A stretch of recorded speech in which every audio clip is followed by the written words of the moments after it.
Hi everyone, welcome back to our channel. We're the Dawnties. My name's Rochelle. I'm your favorite Donegan. I give yourself whiplash. And today we are going to be talking about the top 3 favorite books that we read in the month of March.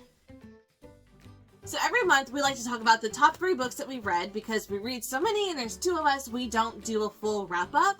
But if you ever want to know what we're reading, what we're enjoying, or not enjoying, you can follow us on Goodreads and those links are always listed down below. And I'm kind of sad for yours because I haven't read it yet. But I will. I will soon. So do you want to start? Alright. Guys, I read Sunrise on the Reaping.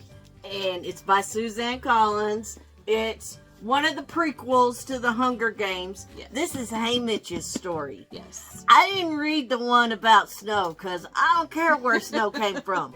I don't care. Okay. He's Snow. Okay. But, oh my gosh.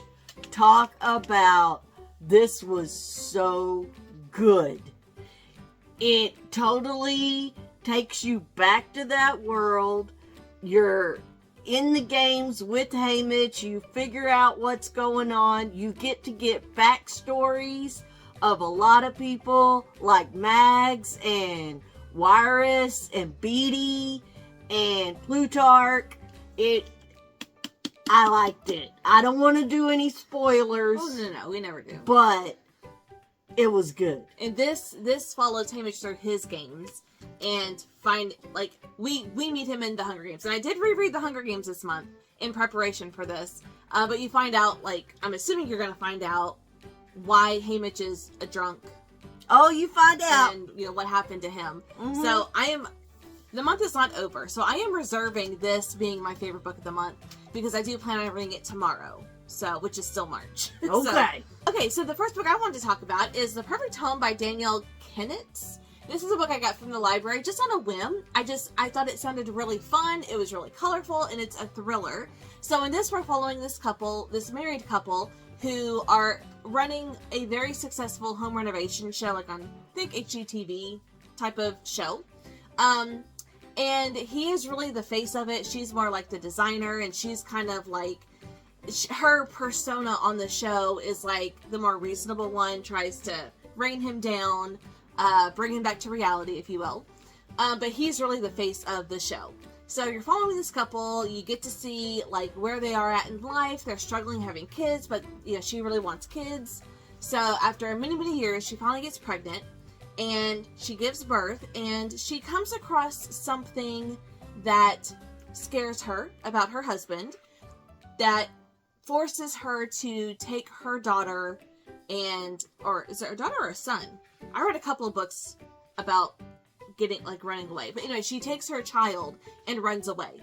And of course, they're both in the public eye, so everyone knows who these two people are, and it's really interesting how everything unfolds and the excuses that are being portrayed to the media about both of them. He's accusing her, she's accusing him. It's really messy, but it was really, really fun. And I just love thrillers that really involve reality TV shows. Even though I'm not a huge fan of reality TV, I really like them in books. So this was a really fun one. Honestly, I can't remember if it's a reread or not. It's The Silence of the Lambs. Ooh. I've seen the movie many times. Yeah. It puts the lotion on its skin or else it gets the hose again. But I can't remember if I read the book 20 years ago or not. Probably did. I probably did. But I still picked up The Silence of the Lambs this month. I think it was on Kindle Unlimited. Oh, and I read it and I enjoyed it all over again. Most of you have seen the movie Hannibal Lecter. It was a good one. I gave it 4 stars because I just enjoyed it. That I didn't know it was a book. But Silence of the Lambs was one of my favorite movies growing up. When I liked horror. When it didn't scare me. When I didn't realize that these things could really happen. So, but I didn't know it was a book, so I may have to read it. Especially if it's on KU. So. Yeah, I liked it.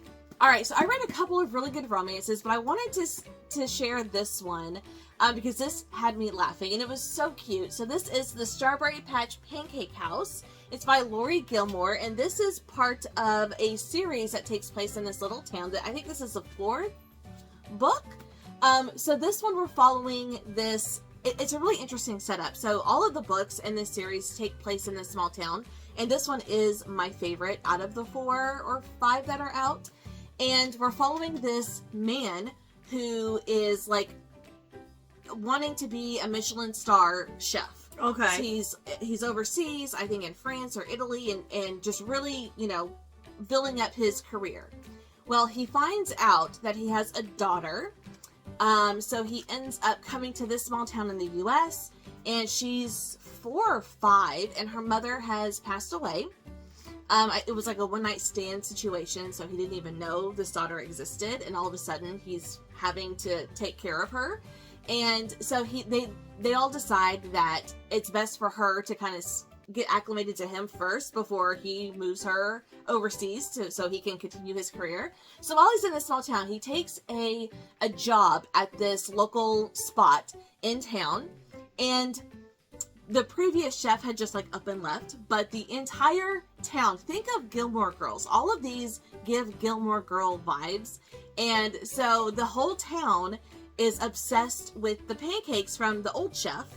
And this chef is trying to make all these fancy pancakes that nobody likes. They keep sending them back because they want the regular ones. And he spends the entire book trying to find this recipe, trying to figure out the recipe for this town, because everyone is like throwing a hissy fit over it. Even though he's like, I'm this well-established chef and they don't know anything, blah, blah, blah. So in the meantime, he ends up hiring a local woman who's struggling and needs money to kind of be like the nanny for his daughter, because he doesn't know how to take care of a kid, let alone a 4 or 5-year-old who, it's kind of established a little bit. So she wants nothing to do with kids. She doesn't want kids of her own, but she's really good with them. She's really good at distracting them. And she has a really natural way with kids, even though she wants nothing to do with them. So he hires her as a live-in nanny. Of course, a romance blossoms. And the mystery of the pancake recipe is so fun to follow, especially how it comes out in the end. But this is just so warm and cozy and fun and lighthearted. And I really, really enjoyed this one. Like I said, this one is my favorite in this series so far. So I highly recommend that one. And another new release that I read was You Killed Me First by John Mars. Okay. First of all, it's John Mars, so there's got to be some sort of sci-fi, possibly element, or some. You Killed Me First. Are we following a ghost? I'm so confused. Okay, I'm sorry. Go ahead. What's this about? I'm so confused. Basically, you get hooked at the very first chapter. The first chapter is this lady wakes up and it's all dark. She's not in a bed, but she can't see anything. And she smells like smoke, wood, fire. Ooh. And then she hears a phone ringing. And she's got like a earpiece in her ear. And she has to she hears this, knows that this phone is ringing in her ear, but her hands, she can't just reach up and touch it. So she manages to touch the button finally, and all of a sudden she hears, "Oh, so you're conscious." And she goes, "What are you doing? Why? I need help." "You're conscious." So then she goes, "Oh, they know this is who took me. Something's going on. Somebody took me."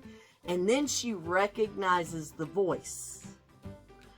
And she says, "You got to get me out of here. You have to help me. You're going to kill me." She realizes that she's in the bottom of a bonfire that the town is having. Oh. And she's like, "You have got to get me out of here. You've got to call this off. You're going to kill me." And the person on the phone says, "I would help you, but you killed me first." What the heck? And then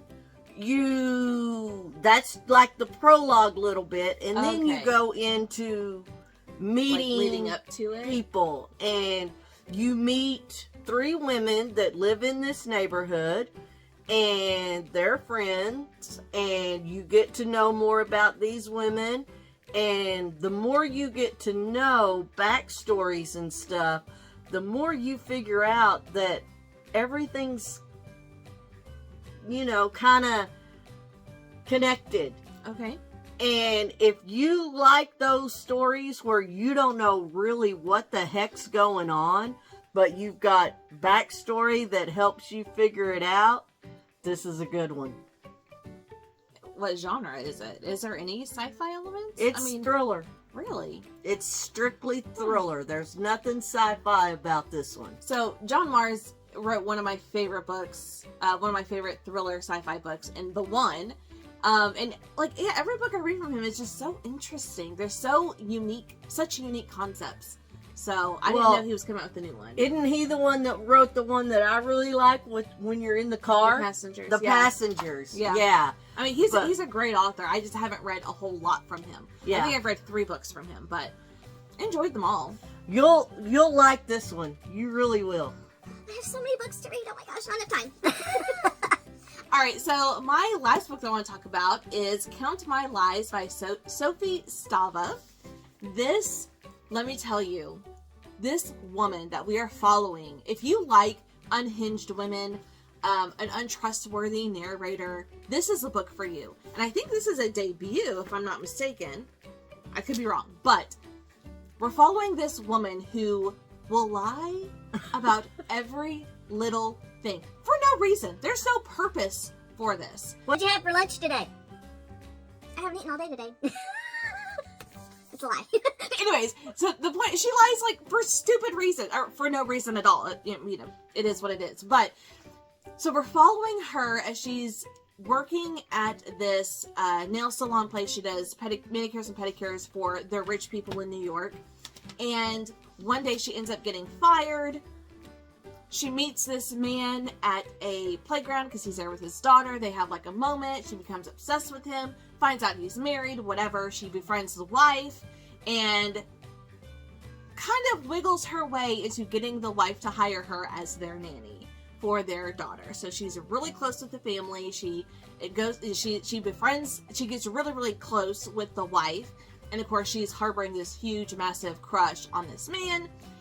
But the way the story goes and where it ends up going and how it ends, I was just jaw on the floor. Holy cow, how did we get here from where we started with this woman who lies like it's nothing.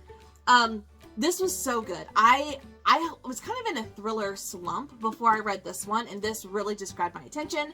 It kept me entertained, and it's a fairly short book. I mean, it's barely over 300 pages, but it was fast paced, and then you get some different POVs that kind of round everything out, and oh my gosh, this was so good. I enjoyed this so much. I wasn't expecting to. I don't know why. It just, I mean, it kind of sounds like any other domestic thriller, but this had some fun twists that I was very entertained by. So I would highly recommend this. If you need a fast, page-turning thriller, this is the one for you.